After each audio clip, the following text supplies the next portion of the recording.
찬송가 585장입니다. 내 주는 강한 성이요.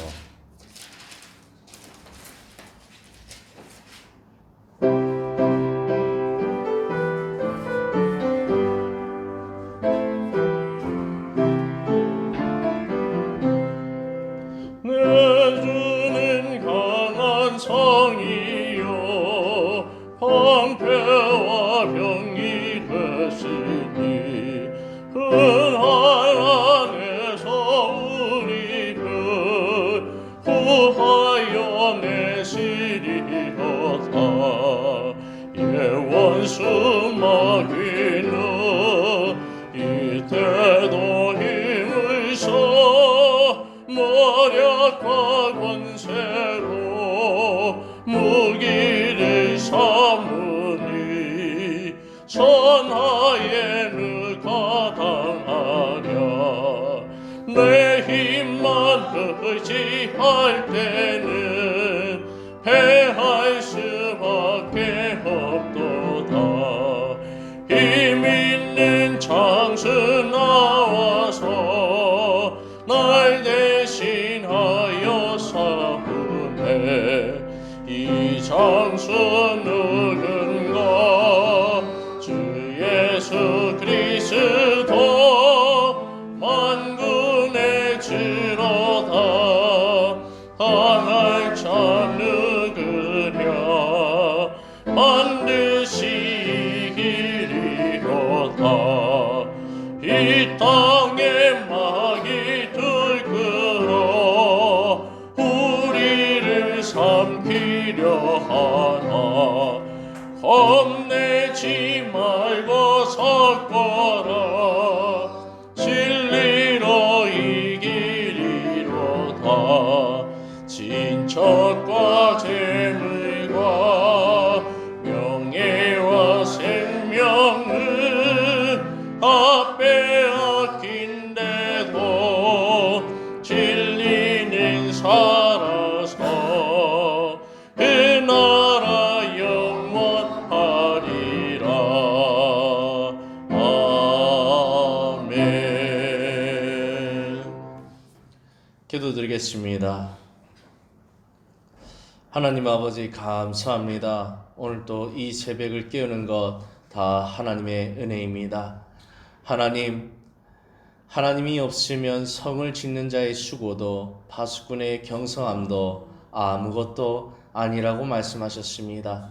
나라도 마찬가지겠죠. 하나님의 없는 나라는 아무것도 아니고 하나님이 있는 나라는 혹여 작은 소국일지라도 강한 대국이 될 수 있음을 우리가 성경을 통해서 알 수 있습니다. 따라서 하나님 없는 인생이 아니라 하나님 있는 인생, 우상 숭배하는 인생이 아니라 하나님을 섬기는 인생 될 수 있도록 우리에게 참된 지혜를 허락하여 주시옵소서. 오늘도 주님께서 우리의 삶의 주인 되시기를 소망하며 주님을 영접하고 모시며 환영하며 이 시간 나아가오니 주님 붙잡아 주시옵소서. 또한 하나님께서 함께 하시면 우리 인생은 극한 연병과 저주에서 극히 승리할 수 있음을 말씀하고 있사오니 많은 사람이 코로나19 가운데 위협을 당하고 두려움에 떨고 있지만 우리는 주님으로 인하여 또한 부활로 인하여 결코 죽음을 두려워하지 않도록 붙잡아 주시기를 원합니다. 우리 행복한 게 모든 권속들의 삶을 주장하여 주시고 극히 담대함으로 살아갈 수 있도록 예수 그리스도의 부활을 믿고 살아갈 수 있도록 주님 붙잡아 주시옵소서.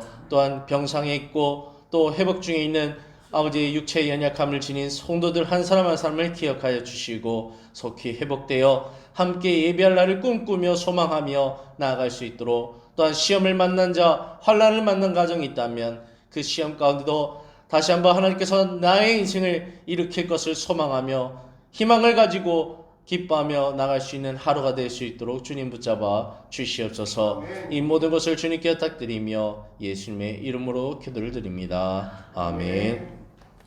네, 오늘 본문은 에스겔서 45장 1절에서 17절입니다. 제가 가진 성경은 구약 1223페이지가 되겠습니다. 에스겔서 45장 1절에서 17절까지 보겠습니다. 제가 1절 읽고 교독하신 후에 17절 합독하도록 하겠습니다.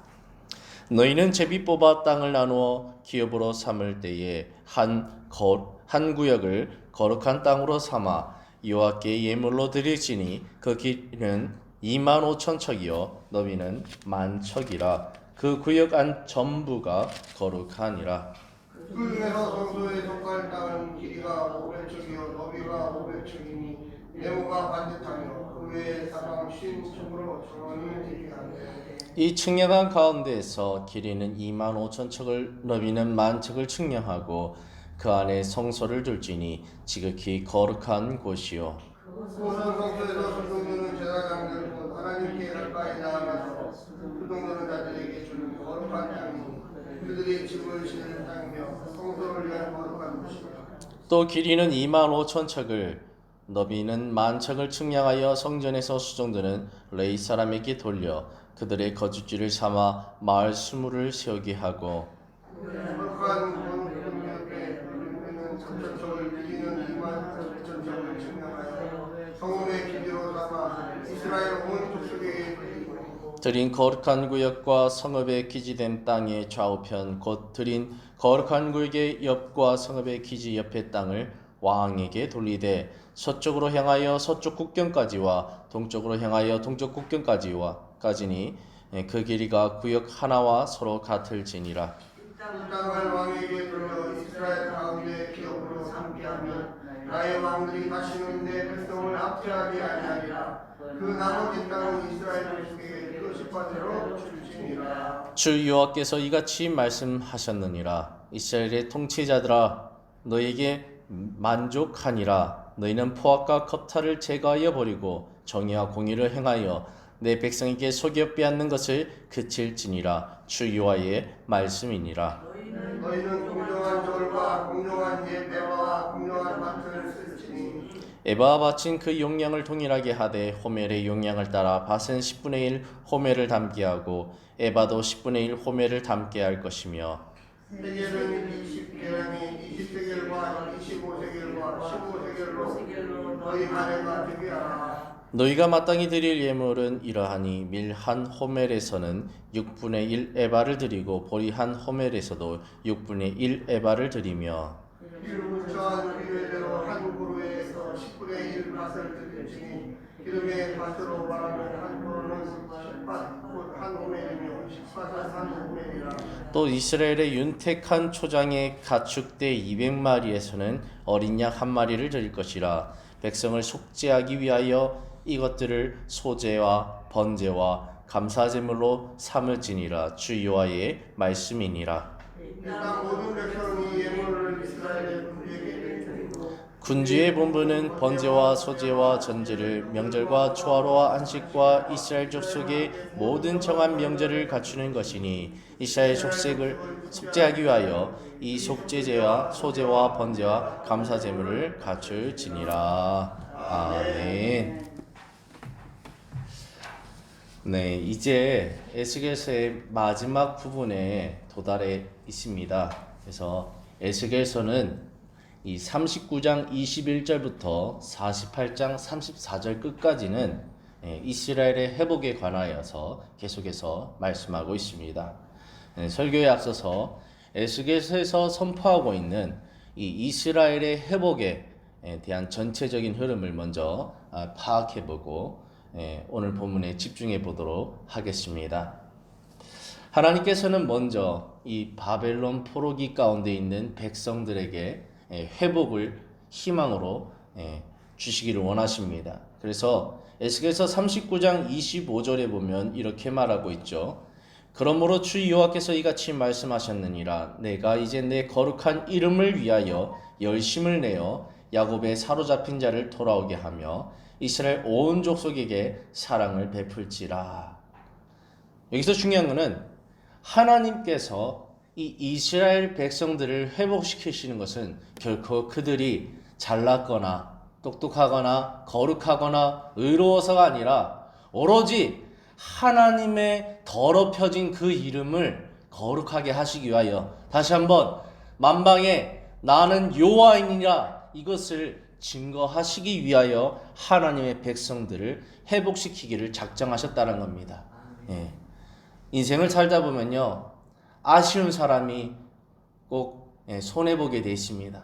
하나님께서는 하나님 자신이 아쉬우셨죠. 그래서 정말 날마다 범죄하는 그 백성들을 회복시키기 위하여 스스로 열심을 내시고 스스로 자기 이름이 더럽혀지는 것을 손해보시면서 나를 없애시고 그들로 깨닫게 하시고 다시 한번 회복하시는 이 어려운 과정을 하셨다라는 것입니다.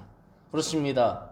말 안 듣는 이 어린아이를 교육시키기 위해서 부모가 아쉬워서 달래고 용돈도 주고 어루만지고 다시 권면도 하고 또 잘해주고 맛있는 거 먹여주고 제발 좀 부모 말 좀 잘 들으라고 계속해서 하는 것처럼 아쉬운 쪽이 열심을 내는 것처럼 하나님도 이 이스라엘 백성들에 대해서 아주 열심을 내셨다고 말합니다.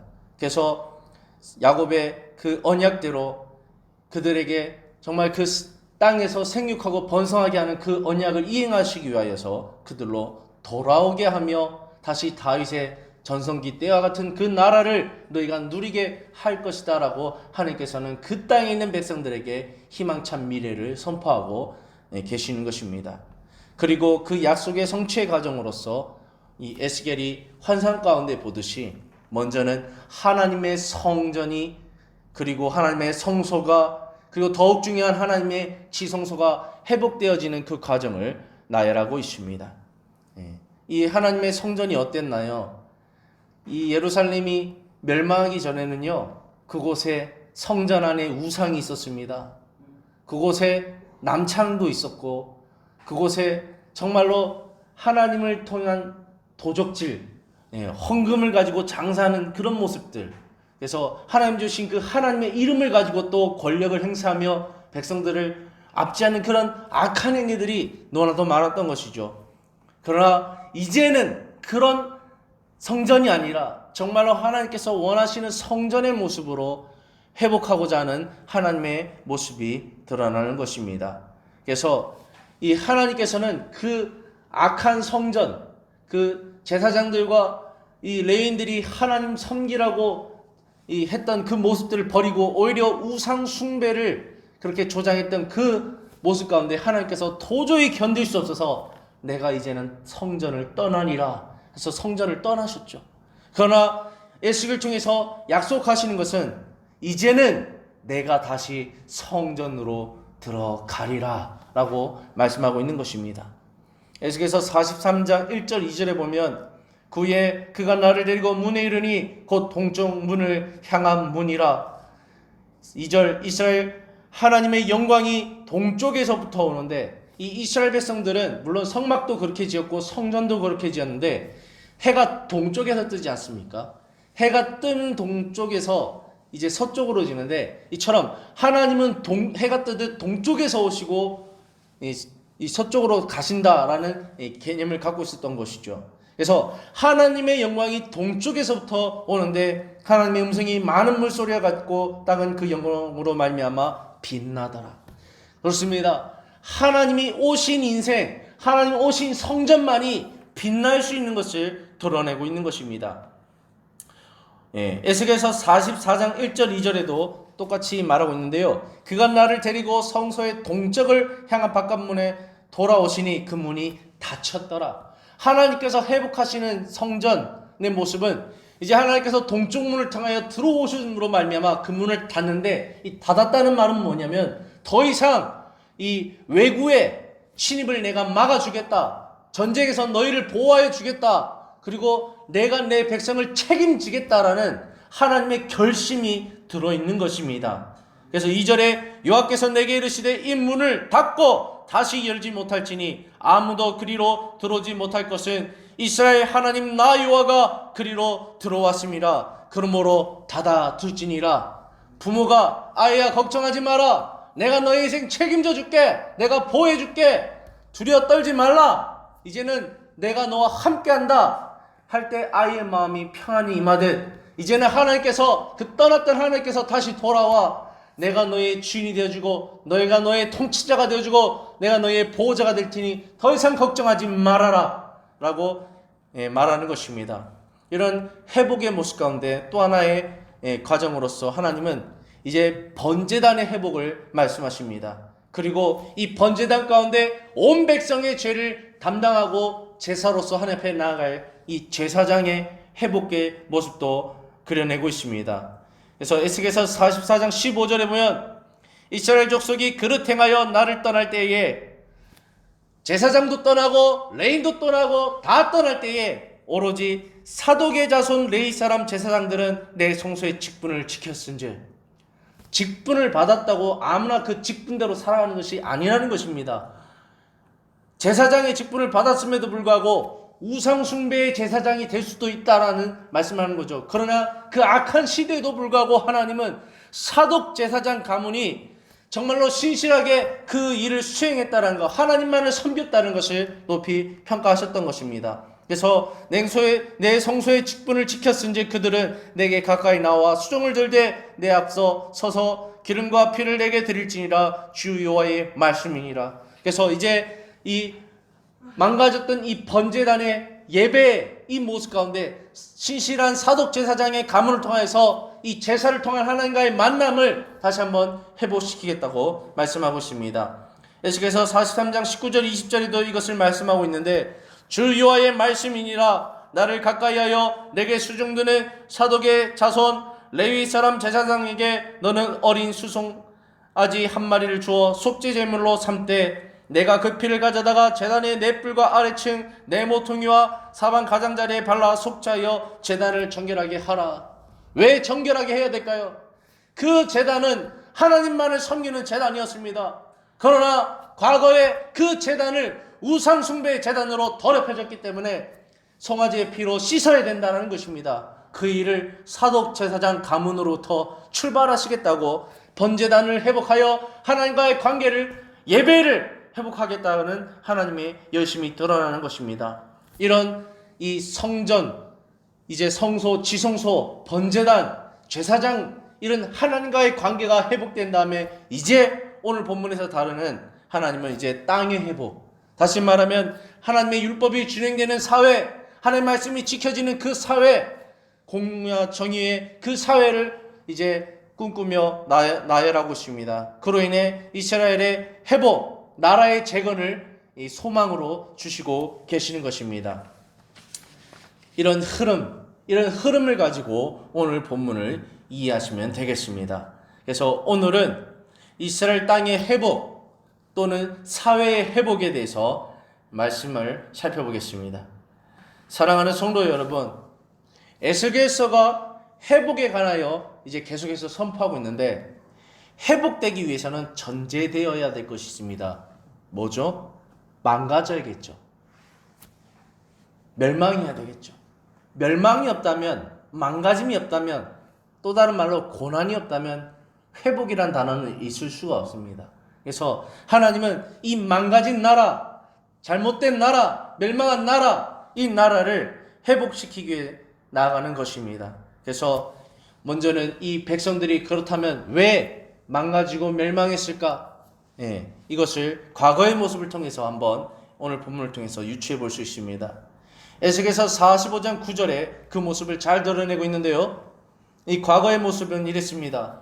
주 여호와께서 이같이 말씀하셨느니라. 이스라엘 통치자들아 너희에게 만족하니라. 너희는 포악과 겁탈을 제거하여 버려라. 다시 말하면 과거의 통치자들은, 과거의 기득권들은 하나님 앞에서 포악하였고 겁탈하였고 잘못됐다라는 것입니다. 이런 죄악 때문에 그 나라가 멸망할 수밖에 없었다는 것을 드러낸 것입니다. 그리고 정의와 공의를 행하라는 말씀 속에 느낄 수 있는 것은 이전에 그 나라는 불의했다는 것이죠. 하나님 앞에 의롭지 못했다는 것이죠. 그래서 또 보면은 내 백성에게 속여 빼앗는 것을 그칠지니라. 과거에는 백성들을 속였고 그들의 것을 빼앗았다는 것입니다. 하나님의 율법이 준행되지 못하고 이렇게 악한 모습을 관영하였다는 것을 여실히 드러내고 있습니다. 이런 죄악으로 말미암아 그 나라는 반드시 심판받을 수 없었다는 것을 에스겔서는 드러내고 있습니다. 이런 그들에게 하나님은 이제는 미래로 나아갈 모습, 회복될 모습을 이제는 제시하여 주시는 것입니다. 과연 미래로 나가야 될 그 모습은 어떤 모습입니까? 다시 한번 에스겔서 45장 9절의 말씀처럼 통치자들아 너희는 이제 만족해야 된다. 과거처럼 그런 잘못 때문에 빠지지 말아야 된다. 너희는 포악과 겁태를 제거하여야 한다. 다시 말하면 욕심을 버려야 한다. 그래서 정의와 공의를 행해야 되고 백성에게 속여 뺏는 것이 아니라 오히려 백성을 섬기고 백성에게 나눠주는 인생, 그런 인생을 살아야 된다. 그러기 위해서 45장 10절에 보면 공평한 저울, 공정한 에바, 공정한 밭을 쓸지니라 라고 말하고 있는 것입니다. 이 저울은 무게의 단위입니다. 그동안 이 무게 가지고 사기를 쳤다는 것이죠. 에바도 마찬가지입니다. 에바는 고체의 부피 단위입니다. 그 다음에 밭은 이 액체의 리터 단위입니다. 그래서 이런 이 상거래 가운데 또는 세금 가운데 이런 것들 가운데 이 무게 에바 밭이라는 그 단위를 장난쳐서 백성들로 하여금 이제 불의한 재물을 이렇게 습득했던 것들, 압제했던 것들을 여실히 드러내는 것입니다. 그래서 과거에 그랬다면 더 이상 이제는 그런 거 하지 마라. 정직해라, 진실해라, 신실해라, 공정해라. 그래서 공정한 절, 공정한 에바, 공정한 밭을 써야 된다. 나 여호와가 공정하기 때문이다. 이것을 드러내는 것입니다. 그리고 45장 17절에도 지도자에게 말합니다. 군주의 본부는 번제와 소제와 전제와 명절과 초하루와 안식일과 이스라엘 족속의 모든 정한 명절을 갖추는 것이다. 이스라엘 족속을 속죄하기 위하여 이 속죄제와 소제와 번제와 감사 제물을 갖출지니라. 이 통치자들아, 다 이제 새로 세워질 나라 가운데는 너희가 절대로 하나님의 것을 중간에서 습득해서는 안 된다. 하나님의 예배를 너희가 망쳐서는 안 된다. 이제는 너희가 하나님의 예배를 주관해야 되고 하나님의 예배를 드리기 위해서 너희가 오히려 더 힘써야 되고 권면해야 되고 그 예배를 살리기 위해서 애써야 된다. 너희가 예배를 망치는 존재가 되어서는 안 된다라고 말합니다. 과거에 어땠습니까? 이 기득권들이요, 좋은 송아지나 좋은 양을 갖고 오면요 한쪽에 싹 빼놓고 병든 거 갖고 와서 예배 드렸죠. 그래서 얼마나 많은 차익을 취했는지 모릅니다. 그 병든 것, 저는 것, 눈먼 것 받으시는 하나님의 기분은 어떻습니까? 나에게 예배드리는 예물을 너희가 중간에서 가로채고 이 받지도 못할 이 눈먼 것들, 병든 것들 다 가져와서 예배드리는, 이걸 나보고 받아라는 너희들의 그 악함, 도저히 참을 수 없는 하나님 모욕, 그 모욕감을 하나님이 견디시다 못해서 심판하셨는데 더 이상 그런 짓은 너희가 해서는 안 된다. 통치자들아, 오히려 너희가 더 좋은 것, 더 살아있는 예배를 너희가 드리기 위해서 힘써야 한다. 이렇게 과거의 모습을 반면교사 삼아서 정말 미래로 나가야 될 그 건전한 모습 가운데 제안하는 것입니다.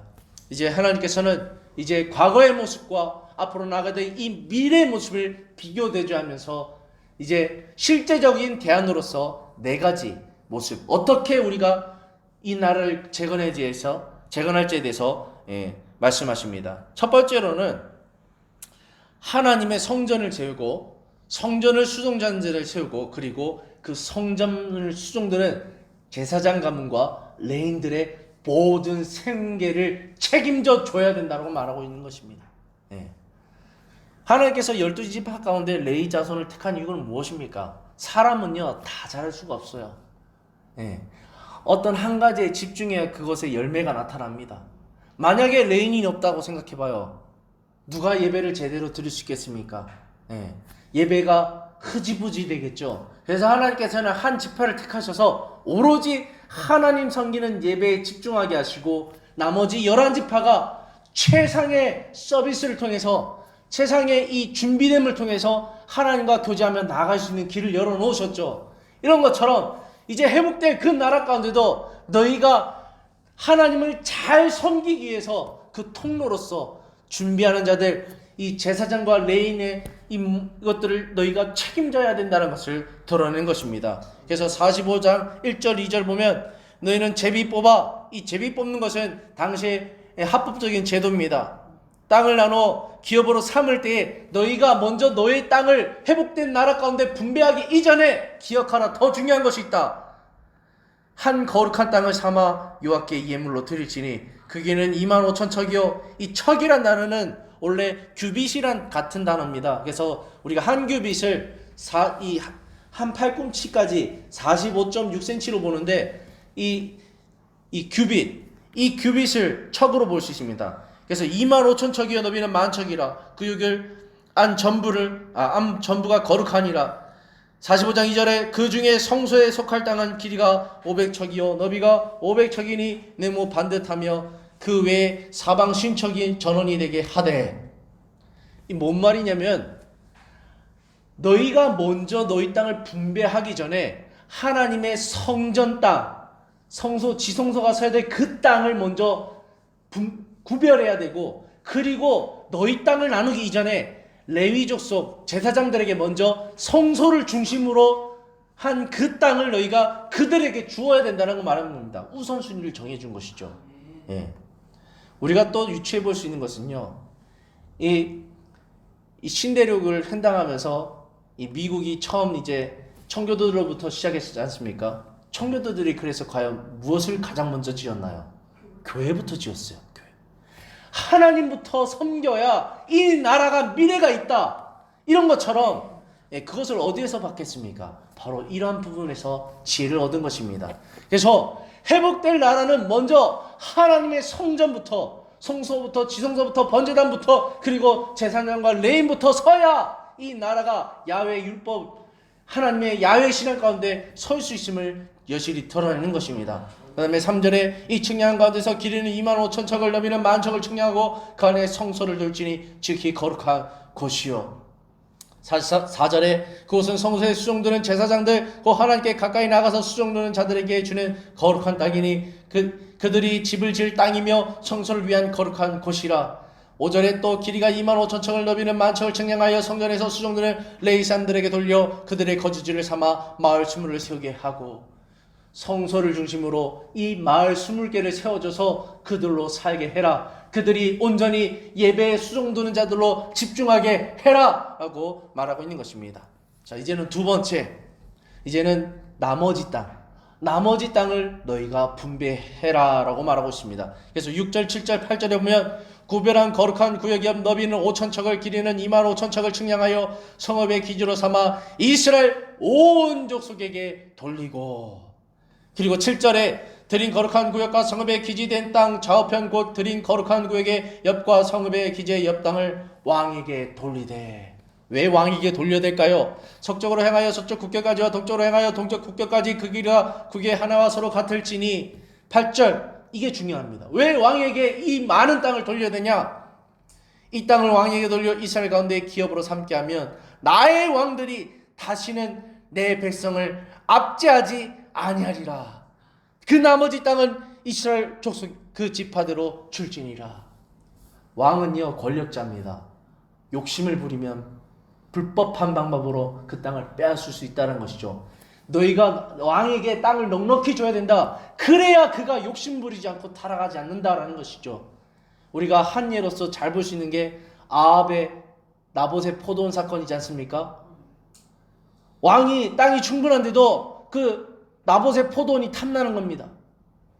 그래서 불법한 방법으로 불법한 거짓 증인들을 세워서 나봇을 죽여버리지 않습니까? 그리고 그 땅을 자기가 취하지 않습니까? 그 많은 땅이 있는 왕이 한낱 조금의 땅을 가지고 있는 그 나봇의 땅이 차지하고 싶은 그 욕심에 얼마나 이 불의함이 있습니까? 이처럼 이런 일들이 반복되지 않도록 왕에게 땅을 넉넉히 줘라. 그리고 욕심 부리지 않게 하라. 이렇게 말하고 있는 것입니다. 세 번째로는 이제 통치자들은 이런 넉넉한 땅을 받았기 때문에 욕심 부리지 말고 압제하지 말고 공정하게 살아가야 된다라고 말하고 있는 것입니다. 그래서 다시 한번 또 9절을 읽어보면 주야께서 말씀하셨느니라 이스라엘 통치자들아 너에게 만족하니라. 만족해라. 제발 좀 과거의 왕들처럼 욕심 부리지 마라. 욕심이 이제 망한다. 너희는 포악과 겁탈을 제거하여 버리고 정의와 공의를 행하라. 너희가 왕으로 세움받은 자가 무엇을 해야 될지 분명히 알아야 된다. 내 백성에게 속여 빼앗는 것이 그치라. 여호와의 말씀이라. 너희는 공정한 절과 공정한 에바 공정한 밭을 쓸지니라. 그래서 왕의 도는요, 하나님의 말씀을 주야로 묵상함으로 이 율법대로 하나님의 나라를 통치하는 것이 왕의 법도입니다. 근데 이 하나님 섬기라고 주신 권력을 자기 욕심 채우는 데 쓰지 말고 이제 새롭게 세워질 왕은 오로지 하나님을 섬기기 위해서 그 권력을 쓰라고, 정의와 공의를 행하고 공정하라고 말하고 있는 것입니다. 네 번째, 이제는 이 통치자들은 이 욕심 부리는데, 자기의 재산을 추정하는데 집중하지 말고 하나님 섬기는 데 집중하고 백성을 하나님께로 이끄는 데 집중하라고 말하고 있습니다. 그래서 13절부터 보면 너희가 마땅히 드릴 예물 이라니 밀 한 호멜에서는 6분의 1 에바를 드리고 보리 한 호멜에서는 6분의 1 에바를 드리며 기름은 정한 규례대로 한 골에서 10분의 1 밭을 드릴지니 기름의 밭을 말하면 한 고로 10밭 곧 한 호멜이며 15절에 또 이스라엘에게 윤택한 초장 가축대 200마리에서 어린 양 한 마리를 드릴 것이라. 백성을 속죄하기 위하여 이것들을 소제와 번제와 감사제물로 삼을지니 주 여호와의 말씀이니라. 이 말은 뭐냐면 통치자가 이것을 리더해서 이렇게 정한 규례대로 정확한 단위대로 정확하게 하라는 겁니다. 왜죠? 과거에는 이것을 흐지부지하게해서 정확하게 안 했거든요. 그래서 참 어렵지 않습니까? 6분의 1이라 200마리 중에 한 마리라 10밭이라 한 호멜이라 왜 이렇게 정확한 단위를 조목 얘기하냐면은 이 규칙이 정확해야지 사기를 치지 않습니다. 그래서 하나님께서는 정확하신 분이라 정확하게 얘기하셔서 정확하게 행하라는 겁니다. 너희가 과거에 이것을 정확하게 하지 않고 흐지부지하게 해서 많은 이득을 치는데 정확하게 해서 백성들에게 정확하게 이끌라는 것입니다. 그래서 16절 17절에 이 땅의 모든 백성은 이 예물을 이스라엘 군주에게 드리고 17절이 정말 중요합니다. 군주의 본분은 번제와 소제와 전제와 명절과 초로와 안식일과 이스라엘 족속의 모든 정한 명절을 갖추는 것이니라. 군주가 과연 뭐 해야 되는지 이제는 정확하게 알라는 것이죠. 이것 이스라엘 족속을 속죄하기 위하여 이 속죄제와 소제와 번제와 감사 제물을 갖출지니라. 정확한 예물을 이제 갖춰서 하나님을 상대할 줄 아는 나라, 그 나라가 바로 회복될 나라라고 말하고 있는 것입니다. 이제 말씀을 결론짓고 마치겠습니다. 오늘 본문을 통해서 우리는 하나님 앞에서 하나님의 백성으로서 우리가 어떻게 살아가야 하는지에 대한 분명한 내용을 살펴볼 수 있었습니다. 하나님의 백성은 성전과 성소와 지성소와 번제단을 통해 하나님과 관계하며 하나님 앞에 거룩한 백성으로서 하나님과 교제하며 살아가야 합니다. 그리고 이것을 하나님을 사랑한 것이라면 그 위에 이웃을 사랑하는 측면에서 땅을 분배하고 정의와 공의를 행하며 살아가야 합니다. 이것이 이스라엘 백성들의 삶이었죠. 그렇다면 이것을 우리에게 적용해 보면 우리 또한 하나님만을 사랑함으로 우리 자신의 삶 속에 우상을 제거해야 됩니다. 하나님 섬기라고 허락하셨던 것들로 우상을 숭배하는 것이 아니라 그것으로 말미암아 진정 하나님을 섬길 수 있는 신앙을 회복해야 되겠죠.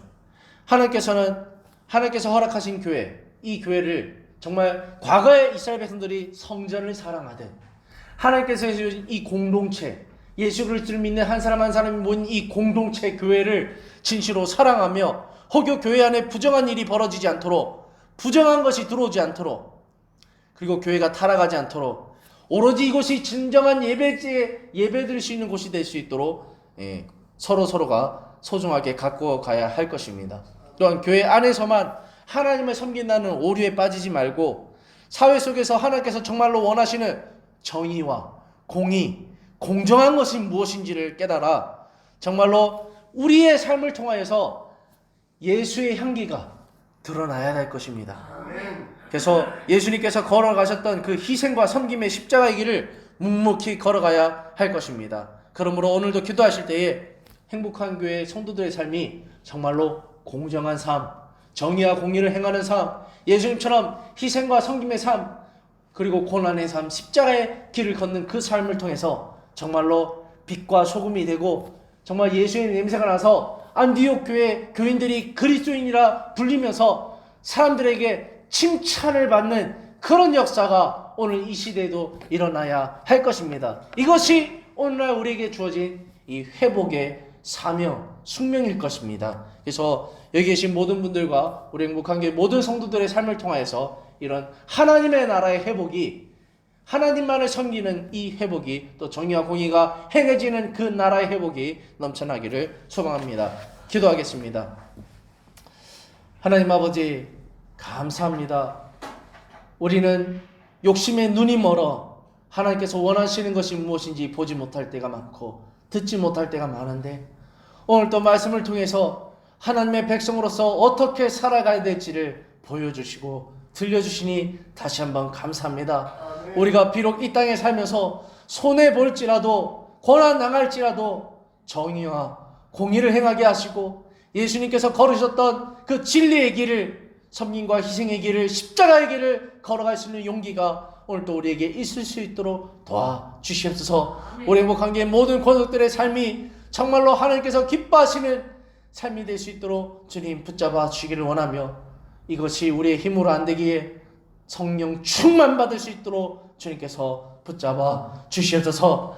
오늘도 성령으로 동행하실 줄 믿사오며 주 예수 그리스도의 이름으로 간절히 기도를 드립니다. 아멘. 우리 주기도문 하시겠습니다.